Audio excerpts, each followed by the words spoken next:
You are watching Market Watch, the brief overview of the key events from the world of finance. Only yesterday we talked about the fact that the Federal Reserve confirmed its readiness to reduce the rate in 2024, and today we are fixing a decrease in the interest rate on mortgage loans in the United States.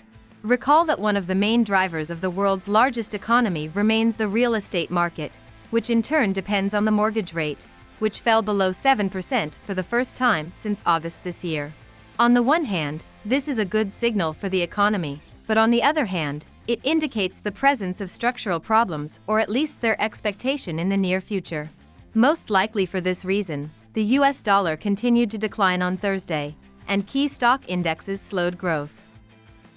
The weakening of the US dollar, against the background of lower government bond yields and the prospect of a slowdown in the economy, attracted the attention of investors to the precious metals market.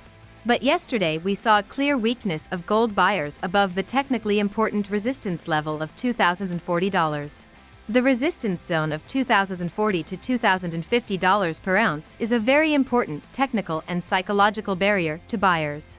An additional bullish fundamental factor is needed for its breakthrough, which can be any confirmation of a significant slowdown in the US economy. However, apart from the active discussion in the media, we still do not receive confirmation that the largest economy is moving towards recession. The published report on changes in the number of initial applications for unemployment benefits does not indicate labor market problems. Therefore, the publication of business activity indices in the manufacturing sector, as well as in the U.S. services sector, can have a noticeable impact on the dynamics of trading in the foreign exchange market. Only unexpectedly very weak data in the report can significantly increase the pressure on the US dollar.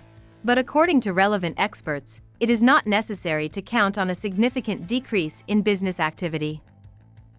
Also pay attention to the weakening of the activity of Bitcoin buyers, although the volatility of trading remains elevated. This may indicate accumulation that occurs after strong growth or decline. After all, further growth requires strength and, most likely, an additional bullish fundamental factor. Of course, we are talking about an investment fund that allows the largest investment funds to buy and store bitcoins. This is the main driver of growth, which has already provided incredible support to the market and may lead to an update of the historical maximum. But also, the risk of a negative decision on applications for the creation of a Bitcoin ETF should not be completely excluded. This is an extremely negative scenario, but it also has a number of alternative options, but it is not yet time to discuss them in detail. That's all I have. Follow the news carefully and be prepared for all the surprises of the market.